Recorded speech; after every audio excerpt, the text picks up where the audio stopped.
Hello दोस्तों, क्या आपको कभी ऐसा महसूस हुआ है कि आपका मन लगातार बीते हुए कल की यादों में उलझा रहता है या आने वाले कल की चिंता में डूबा रहता है?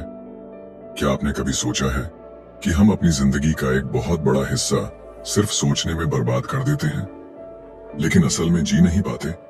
हम में से ज्यादातर लोग या तो पास्ट की रिग्रेट्स में उलझे रहते हैं या फ्यूचर की एंजाइटी से घिरे रहते हैं। लेकिन क्या होगा अगर मैं आपको बताऊं कि असली हैप्पीनेस, असली पीस और असली सक्सेस सिर्फ एक चीज में छुपी है, और वो है नाउ, यानी इस पल में जीना। आज हम बात करने वाले हैं एक ऐसी किताब के बारे में जिसने दुनिया भर के लाखों लोगों की सोच को बदल दिया है, उनके जीवन में एक नई रोशनी भर दी है और उन्हें सिखाया है कि कैसे हम अपनी सफरिंग से आजाद हो सकते हैं। यह किताब है द पावर ऑफ नाउ। यह कोई आम सेल्फ हेल्प बुक नहीं है, बल्कि एक ऐसा अनुभव है जो आपको अपने अंदर झांकने पर मजबूर कर देगा। यह आपको सिखाएगी कि माइंड का शोर कैसे बंद करें, नेगेटिविटी से कैसे बचें और असली इनर पीस कैसे हासिल करें।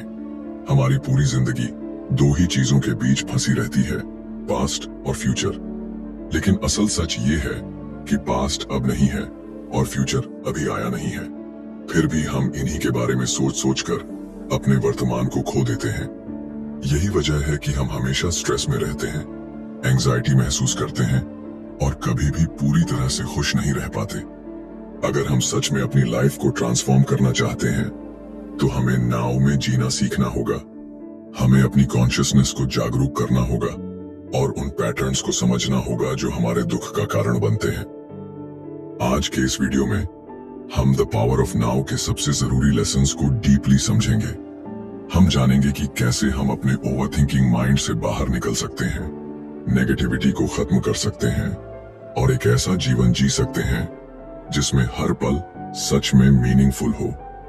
अगर आप सच में अपनी लाइफ को बदलना चाहते हैं तो इस वीडियो को अंत तक जरूर देखें, क्योंकि यह सिर्फ एक बुक समरी नहीं है, बल्कि एक नए माइंडसेट की शुरुआत है। तो चलिए बिना किसी डिले के डाइव करते हैं द पावर ऑफ नाउ की विजडम में और सीखते हैं कि कैसे हम अपने जीवन को पूरी तरह से ट्रांसफॉर्म कर सकते हैं, सिर्फ एक सिंपल बट पावरफुल प्रिंसिपल को फॉलो करके। Live in the now. Chapter 1, you are not your mind. क्या आपने कभी अपने माइंड को ऑब्जर्व किया है? वो नॉन स्टॉप चलता रहता है, बिना रुके। एक थॉट खत्म नहीं होता कि दूसरा शुरू हो जाता है। कभी कभी हम बेवजह ही परेशान हो जाते हैं, कभी किसी बीती हुई बात को लेकर दुखी हो जाते हैं, तो कभी आने वाले कल की चिंता में उलझे रहते हैं। लेकिन क्या आपने कभी सोचा है कि ये थॉट्स, ये इमोशंस, ये एंडलेस चैटर जो आपके दिमाग में चलता रहता है, क्या ये सच में आप हैं या फिर ये सिर्फ एक इल्यूजन है? यह अध्याय हमें सिखाता है कि हम अपने माइंड नहीं है। सुनने में ये अजीब लग सकता है, क्योंकि हम हमेशा से यही मानते आए हैं कि मैं वही हूं जो मैं सोचता हूं। लेकिन असलियत इससे बिल्कुल अलग है। सच ये है कि आप अपने माइंड से कहीं ज्यादा हैं। आप सिर्फ अपने थॉट्स, बिलीव्स और इमोशंस नहीं हैं। आप उनसे अलग एक हायर कॉन्शियसनेस है। और जब तक आप इस रियलिटी को समझ नहीं लेते, तब तक आपका माइंड ही आपकी जिंदगी को कंट्रोल करता रहेगा। हमारा माइंड हमें इल्यूजन्स में फंसाए रखता है। जब हम इसे ऑब्जर्व नहीं करते तो ये हमें ओवरथिंकिंग, नेगेटिविटी और सफरिंग की जाल में उलझाए रखता है। कभी आपने गौर किया है कि जब आप किसी प्रॉब्लम के बारे में सोचते हैं तो असल तकलीफ उस प्रॉब्लम से ज्यादा आपकी उसके बारे में सोचने से आती है। एग्जाम्पल के तौर पर, अगर किसी ने आपको इंसल्ट कर दिया तो एक्चुअल पेन सिर्फ कुछ सेकंड के लिए होगा, लेकिन आपका माइंड उसे बार बार रिप्ले करेगा। आप उस मोमेंट को बार बार याद करेंगे, उसके बारे में सोचेंगे, इमेजिन करेंगे कि उस वक्त आपको क्या कहना चाहिए था, और इस तरह आप अपनी ही मेंटल टॉर्चर को बढ़ाते रहेंगे। माइंड एक सर्वाइवल मशीन है। इसका काम आपको प्रैक्टिकल लाइफ में हेल्प करना है, लेकिन जब ये आप पर हावी हो जाता है तो ये आपके लिए सबसे बड़ी प्रॉब्लम बन जाता है। माइंड का नेचर ही ऐसा है कि वो या तो पास्ट में जीता है या फ्यूचर में। वो कभी प्रेजेंट मोमेंट में नहीं रह सकता, और यही हमारी सफरिंग की सबसे बड़ी वजह है। जब हम माइंड की सुनते हैं तो हम अपनी लाइफ को फुली एक्सपीरियंस नहीं कर पाते। इमेजिन कीजिए कि आप एक ब्यूटीफुल सनसेट देख रहे हैं, लेकिन आपका माइंड किसी और चीज में बिजी है। शायद आप किसी आर्ग्यूमेंट के बारे में सोच रहे हैं या किसी आने वाली डेडलाइन की चिंता कर रहे हैं। उस मोमेंट में आप सच में उस सनसेट को फील ही नहीं कर रहे। माइंड ने आपको उस मोमेंट से डिस्कनेक्ट कर दिया। और ऐसा सिर्फ एक बार नहीं होता, ये हमारी पूरी लाइफ में होता रहता है। तो इसका सॉल्यूशन क्या है? सॉल्यूशन ये है कि आप अपने थॉट्स को ऑब्जर्वर बनकर देखें। जब भी कोई थॉट आए तो उसे पकड़ने की कोशिश मत करें, बस उसे नोटिस करें और उसे जाने दें। इसे वॉचिंग द थिंकर कहते हैं। जब आप अपने माइंड को ऑब्जर्व करना शुरू करते हैं तो आप धीरे धीरे उससे डिटैच होने लगते हैं। आपको रियलाइज होता है कि थॉट्स आते हैं और चले जाते हैं, लेकिन आप उनसे अलग हैं। यही अवेयरनेस ही पहला स्टेप है ट्रू फ्रीडम की ओर। जब आप समझ जाते हैं कि आप अपने थॉट्स नहीं हैं, तो आपको एक नई तरह की इनर पीस महसूस होने लगती है। अब आपका माइंड आपको कंट्रोल नहीं करता, बल्कि आप अपने माइंड को कंट्रोल कर सकते हैं। द पावर ऑफ नाउ हमें सिखाती है कि अगर हम सच में हैप्पी रहना चाहते हैं तो हमें अपने माइंड की स्लेवरी से बाहर निकलना होगा। हमें अपने थॉट्स से आइडेंटिफाई करना बंद करना होगा और प्रेजेंट मोमेंट में जीना सीखना होगा। और ये तभी पॉसिबल है जब हम समझेंगे कि हम अपने माइंड नहीं हैं, हम उससे कहीं ज्यादा हैं। तो अब आप सोचिए, आपका माइंड आपका मास्टर है या आप उसके मास्टर हैं? Chapter 2, consciousness, the way out of pain. क्या आपने कभी सोचा है कि दर्द, पेन आखिर आता कहां से है? क्या ये सिर्फ किसी चोट, बीमारी या किसी बाहरी परिस्थिति से जुड़ा होता है, या फिर इसका असली कारण कहीं और छुपा होता है?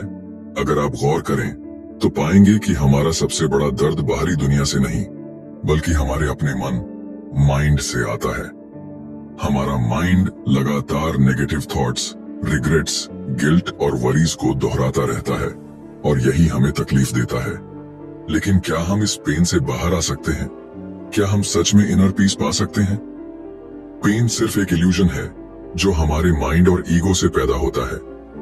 असल में जब भी हम किसी चीज से दुखी होते हैं तो वो पेन हमारे अंदर 2 लेवल्स पर एग्जिस्ट करता है, एक फिजिकल लेवल पर और दूसरा साइकोलॉजिकल लेवल पर। फिजिकल पेन तो समझ में आता है, लेकिन साइकोलॉजिकल पेन सेल्फ क्रिएटेड होता है।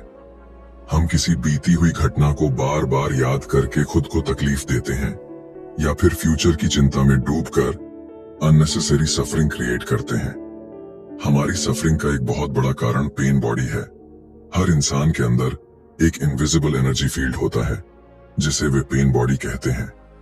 यह हमारे पास्ट के सारे नेगेटिव एक्सपीरियंसेस, दुख, गम और अनरिजॉल्व्ड इमोशंस का एक कलेक्शन होता है। जब भी कोई सिचुएशन हमारे पास्ट के पेनफुल एक्सपीरियंसेस को ट्रिगर करती है तो हमारा पेन बॉडी एक्टिवेट हो जाता है और हमें इंटेंस सफरिंग महसूस होती है। क्या आपने कभी ऐसा महसूस किया है कि एक छोटी सी बात पर भी आपको बहुत ज्यादा गुस्सा या दुख होने लगता है? ऐसा इसलिए होता है क्योंकि वो सिचुएशन आपके पुराने वुंड्स को छू जाती है। आपका पेन बॉडी उस दर्द को फिर से जीने लगता है और आप उसमें फंस जाते हैं। और सबसे बड़ी समस्या यह है कि हम अपने पेन बॉडी को अपनी आइडेंटिटी बना लेते हैं।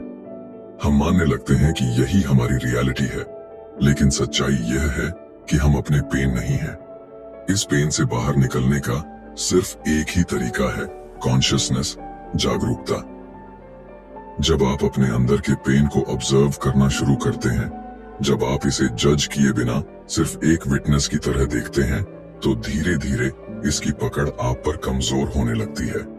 क्योंकि पेन बॉडी को सरवाइव करने के लिए आपकी अनकॉन्शियस आइडेंटिफिकेशन की जरूरत होती है। जैसे ही आप जागरूक हो जाते हैं और इसे पहचानने लगते हैं, ये डिसॉल्व होने लगता है। अब सवाल यह आता है कि हम अपने पेन को ऑब्जर्व कैसे करें। इसका पहला स्टेप है प्रेजेंट मोमेंट में आना। जब भी आप पेन महसूस करें तो अपने अंदर जाएं और पूछें, क्या मैं अभी इस मोमेंट में सच में दर्द में हूं या ये सिर्फ मेरे माइंड का क्रिएशन है? ज्यादातर केसेस में आप पाएंगे कि रियल पेन इस मोमेंट में नहीं है, बल्कि आपका माइंड ही उसे दोहराए जा रहा है। जब आप इस जागरूकता में जीना शुरू करते हैं तो आप धीरे धीरे अपने ईगो और माइंड की ग्रिप से आजाद होने लगते हैं। ईगो हमेशा पेन को पकड़ कर रखना चाहता है क्योंकि वो उससे अपनी आइडेंटिटी बनाता है। लेकिन जब आप पेन को ऑब्जर्वर की तरह देखने लगते हैं तो ईगो की पकड़ टूटने लगती है। और यही असली फ्रीडम है। द पावर ऑफ नाउ हमें सिखाती है कि अगर हम सच में अपनी सफरिंग से बाहर आना चाहते हैं तो हमें अपने थॉट्स और इमोशंस से आइडेंटिफाई करना बंद करना होगा। हमें अपने पेन को एक्सेप्ट करके, उसे ऑब्जर्व करके और उसे जाने देने की प्रैक्टिस करनी होगी। यही असली इनर ट्रांसफॉर्मेशन है। तो अब सवाल ये है, क्या आप अपने पेन को पकड़ कर रखना चाहते हैं या फिर उससे आजाद होकर एक नई लाइफ जीना चाहते हैं? चॉइस आपकी है। Chapter 3, moving deeply into the now. क्या आपने कभी सोचा है कि असली शांति कहाँ मिलती है? क्या वो किसी गोल को पाने में है? क्या वो फ्यूचर में कहीं छिपी हुई है या फिर वो किसी बाहरी चीज से मिल सकती है? हम में से ज्यादातर लोग यही सोचते हैं कि अगर हमें एक अच्छी नौकरी मिल जाए, ज्यादा पैसा आ जाए, एक सही लाइफ पार्टनर मिल जाए या फिर कोई खास चीज हासिल हो जाए तो हम खुश हो जाएंगे। लेकिन क्या सच में ऐसा होता है? जब भी हम कोई गोल हासिल कर लेते हैं, थोड़ी देर के लिए खुशी मिलती है, लेकिन फिर वही खालीपन लौट आता है। क्यों? क्योंकि हम खुशी को गलत जगह खोज रहे हैं। सच्ची शांति और खुशी कहीं बाहर नहीं, बल्कि इसी मोमेंट में, इसी पल में छिपी हुई है। लेकिन समस्या ये है कि हमारा माइंड हमें कभी भी इस पल में फुली जीने नहीं देता। वो या तो पास्ट में खोया रहता है या फ्यूचर की चिंता में डूबा रहता है। हम हमेशा या तो रिग्रेट करते हैं कि बीते हुए वक्त में हमने क्या गलत किया, या फिर सोचते हैं कि आने वाले समय में हमें क्या करना चाहिए। लेकिन इस बीच हम एक बहुत ही इंपॉर्टेंट चीज को मिस कर देते हैं, नाउ, यानी यह वर्तमान क्षण। क्या आपने कभी देखा है कि जब आप किसी चीज को डीपली एंजॉय कर रहे होते हैं, जैसे किसी खूबसूरत सनसेट को देखना, किसी प्यारी सी धुन को सुनना या किसी बच्चे को खेलते हुए देखना, तो उस मोमेंट में कोई प्रॉब्लम नहीं होती? क्यों? क्योंकि उस पल में आप पूरी तरह से प्रेजेंट होते हैं। लेकिन जैसे ही आपका माइंड किसी और चीज की तरफ भागता है, फ्यूचर की टेंशन या पास्ट के रिग्रेट्स की तरफ, तो सडनली आपकी पीस गायब हो जाती है। यही प्रॉब्लम है। हम अपनी पूरी जिंदगी नेक्स्ट मोमेंट के इंतजार में बिता देते हैं। हम सोचते हैं कि बस ये काम खत्म हो जाए, फिर मैं रिलैक्स करूंगा। बस थोड़े और पैसे आ जाएं, फिर मैं खुश रहूंगा। बस ये इश्यू सॉल्व हो जाए, फिर मैं शांत महसूस करूंगा। लेकिन सच्चाई ये है कि वो फिर कभी आता ही नहीं। जब एक प्रॉब्लम खत्म होती है तो दूसरी शुरू हो जाती है, और इसी साइकिल में हमारी पूरी जिंदगी निकल जाती है। इस साइकिल को तोड़ने का एक ही तरीका है, डीपली इनटू द नाउ चले जाओ।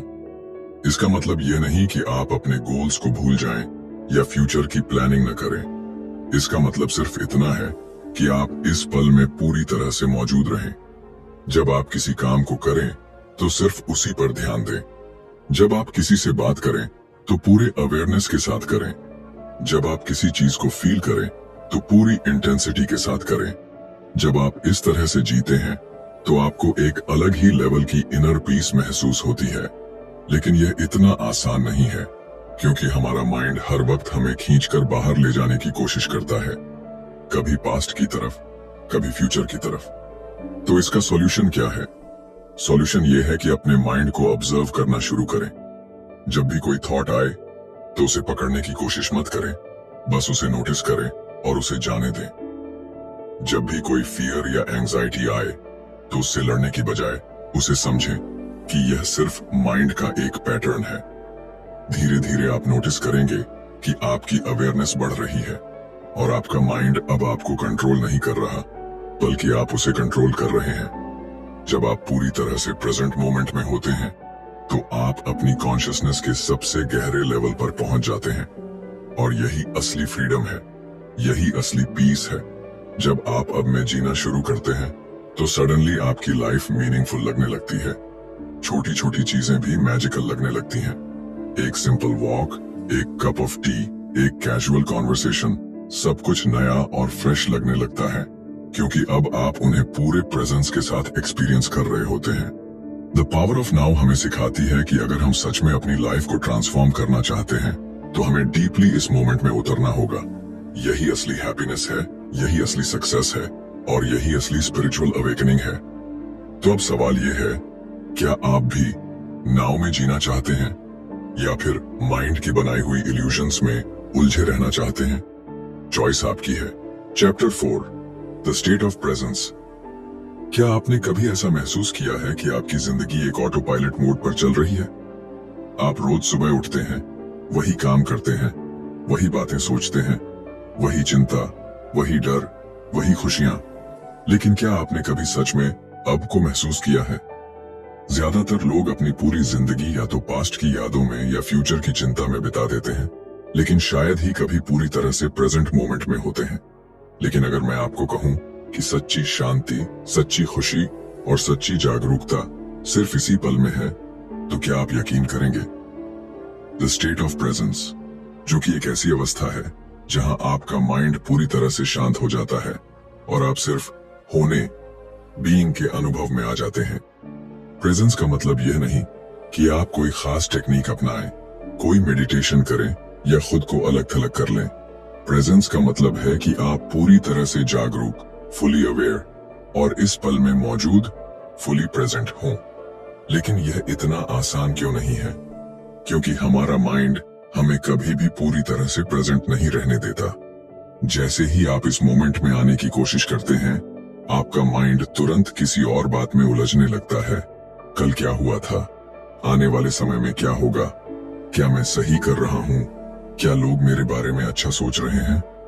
और इसी तरह के एंडलेस थॉट्स हमें इस पल से डिस्कनेक्ट कर देते हैं।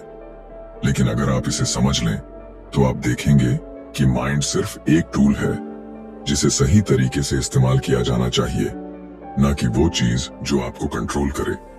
जब आप प्रेजेंस में होते हैं, तो आप एक अलग ही एनर्जी महसूस करते हैं। आप सडनली अपने अंदर की शांति को रिकॉग्नाइज करने लगते हैं। आप हर चीज को क्लैरिटी के साथ देखने लगते हैं। आपका ईगो, जो हमेशा आपको अतीत के दुखों और भविष्य की चिंताओं में उलझा कर रखता है, वो कमजोर होने लगता है। और जब ईगो कमजोर होता है, तो आपकी असली शक्ति, ट्रू पावर, जाग जाती है। क्या आपने कभी गौर किया है कि जब आप किसी ऐसी चीज में पूरी तरह से डूब जाते हैं जिसे आप पसंद करते हैं, जैसे म्यूजिक सुनना, पेंटिंग करना, डांस करना या कोई खेल खेलना, तो उस वक्त आपका माइंड पूरी तरह से शांत हो जाता है। आप ना तो पास्ट के बारे में सोचते हैं, ना फ्यूचर के बारे में। आप सिर्फ उस मोमेंट में होते हैं। यही होता है द स्टेट ऑफ प्रेजेंस। अगर हम अपनी पूरी जिंदगी इसी स्टेट में जीना सीख लें, तो हमारी सफरिंग हमेशा के लिए खत्म हो सकती है। लेकिन इस स्टेट में पहुंचना आसान नहीं है, क्योंकि हमारा माइंड बार बार हमें खींचकर बाहर निकालने की कोशिश करता है। जब भी आप किसी सिचुएशन में होते हैं, आपका माइंड उसे जज करना शुरू कर देता है। ये अच्छा है या बुरा? मुझे ये पसंद है या नहीं? क्या ये चीज मुझे फ्यूचर में हैप्पीनेस देगी? लेकिन प्रेजेंस में रहने का मतलब है कि आप इन जजमेंट्स को छोड़ दें और हर चीज को बस वैसे ही ऑब्जर्व करें जैसी वो है, बिना किसी लेबल, बिना किसी एक्सपेक्टेशन के। जब आप प्रेजेंस में होते हैं, तो आपकी जिंदगी एक नए पर्सपेक्टिव से खुलने लगती है। आप छोटी छोटी चीजों में भी खुशी महसूस करने लगते हैं। एक सिंपल वॉक, एक कप ऑफ टी, हवा की हल्की सी सरसराहट, हर चीज सडनली मीनिंगफुल लगने लगती है, क्योंकि अब आप उन्हें पूरी तरह से एक्सपीरियंस कर रहे होते हैं। आप दूसरों से भी एक नए तरीके से जुड़ने लगते हैं, क्योंकि अब आप उनके साथ सिर्फ बॉडी और माइंड के लेवल पर नहीं, बल्कि एक डीपर कॉन्शियसनेस के लेवल पर कनेक्ट करने लगते हैं।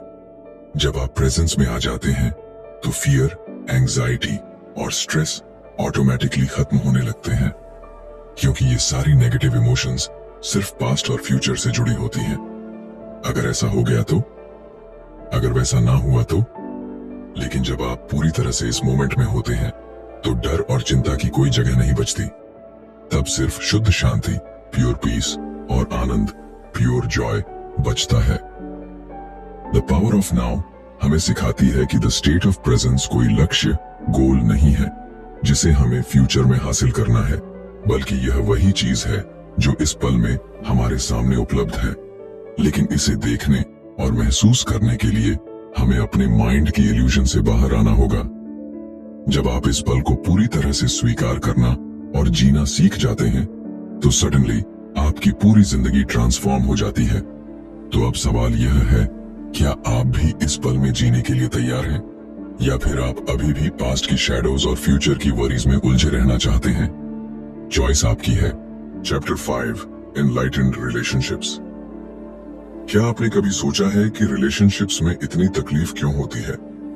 जो इंसान कभी हमारी सबसे बड़ी खुशी का कारण था, वही हमें सबसे ज्यादा दुखी क्यों कर देता है? प्यार, जो सबसे खूबसूरत एहसास होता है, वो अक्सर दर्द और कॉन्फ्लिक्ट में क्यों बदल जाता है? हम जिससे सबसे ज्यादा प्यार करते हैं, उसी के साथ सबसे ज्यादा आर्ग्यूमेंट्स और मिसअंडरस्टैंडिंग्स क्यों होते हैं? इन सवालों के जवाब ढूंढने के लिए हमें सबसे पहले ये समझना होगा कि हम अपने रिलेशनशिप्स को कैसे देखते हैं और उनसे क्या उम्मीदें रखते हैं। ज्यादातर रिलेशनशिप्स अनकॉन्शियस माइंड पैटर्न्स और ईगो बेस्ड डिजायर्स से चलती हैं। जब हम किसी से प्यार करते हैं, तो अक्सर हम सोचते हैं कि वो इंसान हमारी खुशी, हमारी सिक्योरिटी और हमारी लाइफ का पर्पस पूरा करेगा। लेकिन यही सोच डिपेंडेंसी और अटैचमेंट को जन्म देती है। जब हम किसी और इंसान को अपनी हैप्पीनेस का सोर्स बना लेते हैं, तो हम अपने अंदर एक अधूरेपन, इनकम्प्लीटनेस की भावना पैदा कर लेते हैं। और जब वो इंसान हमारी उम्मीदों पर खरा नहीं उतरता, तो हमें दुख और गुस्सा महसूस होने लगता है। अगर हम अपने रिलेशनशिप्स को ऑब्जर्व करें, तो हम देखेंगे कि ज्यादातर कॉन्फ्लिक्ट्स एक्सपेक्टेशंस, इनसिक्योरिटीज और ईगो क्लैशेस की वजह से होते हैं। हमारा माइंड हर वक्त किसी न किसी तरह की अप्रूवल, अटेंशन और वैलिडेशन चाहता है। जब हमें वो नहीं मिलता, तो हम गुस्सा, नाराजगी या दर्द महसूस करने लगते हैं। लेकिन असली सवाल यह है, क्या हम सच में प्यार कर रहे हैं या सिर्फ अपने ईगो की जरूरतों को पूरा करने की कोशिश कर रहे हैं?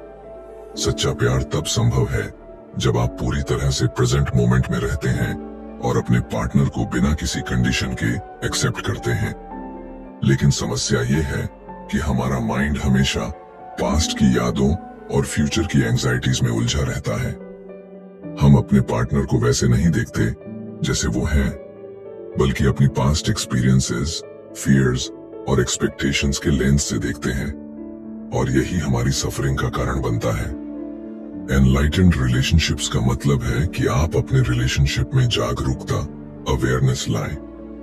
जब आप अपने पार्टनर से बात कर रहे हो, तो पूरी तरह से प्रेजेंट रहें, बिना किसी जजमेंट के, बिना किसी एक्सपेक्टेशन के। बस उनकी एनर्जी को महसूस करें। जब कोई कॉन्फ्लिक्ट हो, तो रिएक्ट करने से पहले खुद से पूछें, क्या ये सच में मेरा गुस्सा है या मेरे ईगो की डिफेंस मैकेनिज्म? जैसे ही आप अपने इमोशंस को ऑब्जर्व करना शुरू करते हैं, आप धीरे धीरे उनके कंट्रोल से बाहर निकलने लगते हैं। अधिकांश रिलेशनशिप्स लव और पेन का एक साइकिल होती है। पहले सब कुछ परफेक्ट लगता है, लेकिन फिर धीरे धीरे एक्सपेक्टेशंस और ईगो इंटरफियर करने लगते हैं। लेकिन अगर आप फुली प्रेजेंट रहते हैं, तो आप इस पैटर्न को तोड़ सकते हैं।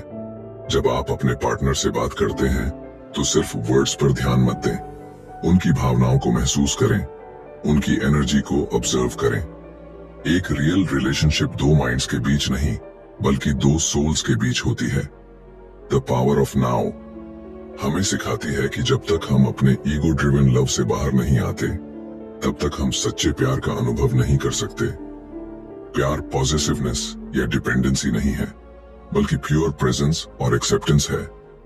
जब आप अपने पार्टनर को पूरी तरह से एक्सेप्ट करना सीख जाते हैं, बिना उन्हें बदले, बिना उन पर कंट्रोल रखने की कोशिश किए, तभी आपका रिलेशनशिप ट्रूली एनलाइटेंड बन सकता है। तो अब सवाल यह है, क्या आप भी अपने रिलेशनशिप्स को हायर कॉन्शियसनेस तक ले जाना चाहते हैं, या फिर वही पुराना ईगो बेस्ड साइकिल दोहराते रहना चाहते हैं? चॉइस आपकी है। Chapter 6 the meaning of surrender. क्या आपने कभी सोचा है कि जिंदगी में सबसे ज्यादा तकलीफ तब होती है जब हम किसी चीज से लड़ रहे होते हैं, जब चीजें हमारे अकॉर्डिंग नहीं चलती, जब हालात हमारे कंट्रोल में नहीं होते, जब किसी चीज को बदलना हमारे बस में नहीं होता, तब हम अंदर ही अंदर घुटने लगते हैं। हमारा माइंड हर वक्त इस कोशिश में लगा रहता है कि वो सब कुछ कंट्रोल कर सके, लेकिन जब वो ऐसा नहीं कर पाता, तो हम दुखी हो जाते हैं, परेशान हो जाते हैं। लेकिन क्या होगा अगर मैं कहूं कि जिंदगी से लड़ने की जरूरत ही नहीं है? अगर मैं कहूं कि सच्ची शांति तब मिलती है जब हम सरेंडर करना सीख जाते हैं। सच्चा सरेंडर यानी आत्मसमर्पण, हार मानना नहीं है, बल्कि जिंदगी को वैसे ही एक्सेप्ट करना है जैसी वो इस मोमेंट में है। हम अक्सर सरेंडर का मतलब गलत समझ लेते हैं। हमें लगता है कि सरेंडर करने का मतलब है कि हम अपनी इच्छाओं, अपने गोल्स या अपनी मेहनत को छोड़ दें, लेकिन असलियत में सरेंडर का मतलब है उस रेजिस्टेंस को छोड़ देना जो हमें इस मोमेंट के खिलाफ लड़ने पर मजबूर करता है। जब हम किसी सिचुएशन को पूरी तरह से एक्सेप्ट करते हैं, बिना उससे भागे, बिना उसे बदले की कोशिश किए, तो हम एक गहरे इनर पीस में आ जाते हैं। हमारी सफरिंग का असली कारण यही रेजिस्टेंस है। जब भी कोई दुखद या मुश्किल स्थिति आती है, तो हम या तो उससे भागने की कोशिश करते हैं या फिर उसे जबरदस्ती बदलने की। सच्ची आजादी तब आती है जब हम पूरी तरह से इस मोमेंट को स्वीकार कर लेते हैं। इसका मतलब यह नहीं कि हम कोई एक्शन नहीं लेंगे, बल्कि इसका मतलब यह है कि हम हर एक्शन को बिना फियर और नेगेटिविटी के लेंगे। क्या आपने कभी गौर किया है कि जब आप किसी सिचुएशन को लेकर परेशान होते हैं, तो असल परेशानी उस सिचुएशन से ज्यादा आपकी सोच में होती है? अगर आप उसे बिना जजमेंट के पूरी तरह से एक्सेप्ट कर लें, तो सडनली उसका दर्द कम हो जाता है, क्योंकि रेजिस्टेंस से ही सफरिंग पैदा होती है। जब हम सरेंडर करना सीखते हैं, तो हम अपने मन के अननेसेसरी कॉन्फ्लिक्ट्स को खत्म कर देते हैं। इसका सबसे अच्छा एग्जाम्पल नेचर से लिया जा सकता है। क्या नदी कभी इस बात की चिंता करती है कि उसे किस दिशा में बहना चाहिए? क्या हवा कभी सोचती है कि उसे कितनी तेजी से चलना चाहिए? नहीं। प्रकृति में सब कुछ एफर्टलेसली फ्लो करता है। कोई रेजिस्टेंस नहीं, कोई स्ट्रगल नहीं, लेकिन इंसान हमेशा कंट्रोल में रहने की कोशिश करता है, और इसी वजह से हम तकलीफ में रहते हैं। अगर हम भी उसी फ्लो में आ जाएं, उसी एनर्जी के साथ चलना सीख लें, तो हमारी लाइफ बहुत ज्यादा आसान और पीसफुल हो जाएगी। सरेंडर सिर्फ बाहरी सिचुएशंस के लिए नहीं, बल्कि हमारे अंदर की इमोशंस के लिए भी जरूरी है। जब हम किसी दर्द या तकलीफ को एक्सेप्ट नहीं करते, जब हम अपनी फीलिंग्स से भागने की कोशिश करते हैं, तो वो और ज्यादा स्ट्रांग हो जाती हैं। लेकिन जब हम उन्हें ऑब्जर्वर की तरह देखते हैं, बिना जजमेंट के, बिना उनसे लड़ने की कोशिश किए, तो वो धीरे धीरे डिसॉल्व होने लगती हैं। सच्चा सरेंडर एक बहुत गहरा स्पिरिचुअल एक्ट है। इसका मतलब है कि हम अपने ईगो की कंट्रोल करने की आदत को छोड़ दें और लाइफ के नेचुरल फ्लो के साथ चलें। इसका मतलब है कि हम हर मोमेंट को वैसे ही स्वीकार करें जैसा वो है, बिना रिग्रेट्स, बिना एक्सपेक्टेशंस, बिना फियर्स। और जब हम ऐसा करना सीख जाते हैं, तो एक अलग ही तरह की शांति हमें घेर लेती है। द पावर ऑफ नाउ हमें सिखाती है कि सरेंडर करना हमारी कमजोरी नहीं, बल्कि हमारी सबसे बड़ी ताकत है। जब हम लाइफ से लड़ना छोड़ देते हैं और उसे वैसे ही एक्सेप्ट करते हैं जैसी वो है, तब हम सच में फ्री हो जाते हैं। सच्ची खुशी और सच्ची शांति वही लोग महसूस कर सकते हैं जो खुद को जिंदगी के हवाले कर देते हैं, जो हर सिचुएशन में ट्रस्ट रखते हैं और हर मोमेंट को पूरी तरह से जीते हैं। तो अब सवाल यह है, क्या आप भी सरेंडर करना सीख सकते हैं? क्या आप भी लाइफ को वैसे ही स्वीकार कर सकते हैं जैसी वो इस मोमेंट में है? या फिर आप उसी स्ट्रगल और रेजिस्टेंस में उलझे रहना चाहते हैं जिसमें आज तक पूरी दुनिया उलझी रही है? चॉइस आपकी है। तो दोस्तों, द पावर ऑफ नाउ हमें सिखाती है कि सच्ची खुशी, सच्ची शांति और सच्ची आजादी सिर्फ और सिर्फ इस पल में जीने से आती है।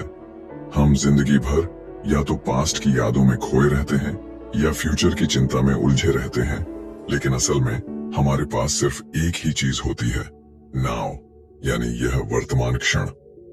अगर हम इस पल को पूरी तरह से एक्सेप्ट करना और जीना सीख लें, तो हमारी सफरिंग खत्म हो सकती है, हमारा स्ट्रेस खत्म हो सकता है और हम अपनी लाइफ को पूरी तरह से ट्रांसफॉर्म कर सकते हैं। हम अपने माइंड नहीं हैं, हम अपने थॉट्स नहीं हैं। हमारा माइंड हमें इल्यूजन में फंसाए रखता है और हमें इस सच से दूर कर देता है कि हम खुद ही पीस और हैप्पीनेस का सोर्स हैं। लेकिन जब हम पूरी तरह से अवेयर होकर प्रेजेंट मोमेंट में जीते हैं, तो हम अपने अंदर की उस शांति को महसूस कर सकते हैं जो हमेशा से हमारे साथ थी। द पावर ऑफ नाउ सिर्फ एक किताब नहीं है, बल्कि यह एक नई वे ऑफ लिविंग है। यह हमें सिखाती है कि कैसे हम अपने ओवर थिंकिंग माइंड से बाहर निकलकर सच्चे अवेयरनेस में आ सकते हैं, कैसे हम अपने इमोशंस, रिलेशनशिप्स और लाइफ सिचुएशंस को एक नए पर्सपेक्टिव से देख सकते हैं, और सबसे जरूरी बात, कैसे हम सरेंडर करना और लाइफ को पूरी तरह से एक्सेप्ट करना सीख सकते हैं ताकि हम पूरी तरह से फ्री हो सकें। अगर आपको इस वीडियो से कुछ नया सीखने को मिला तो इसे लाइक जरूर करें और कमेंट में बताएं कि आपको इस किताब का सबसे जरूरी लेसन कौन सा लगा। क्या आप भी अपनी लाइफ में नाव को अपनाने के लिए तैयार हैं? इस वीडियो को अपने दोस्तों और परिवार के साथ शेयर करें ताकि वे भी इस पावरफुल ज्ञान का लाभ उठा सकें। और अगर आप ऐसी ही और बुक्स की समरीज देखना चाहते हैं तो चैनल को सब्सक्राइब करें और बेल आइकॉन दबाएं ताकि आपको हमारे नए वीडियोस की नोटिफिकेशन मिलती रहे। मैं आपको एक सवाल के साथ छोड़ता हूं। अगर अभी इस मोमेंट में कोई भी चिंता, कोई भी रिग्रेट, कोई भी डर ना हो तो आपकी लाइफ कैसी लगेगी? इसे महसूस करें, इसे जिएं, क्योंकि यही द पावर ऑफ नाउ है। मिलते हैं अगले वीडियो में, तब तक के लिए लाइव इन द नाउ।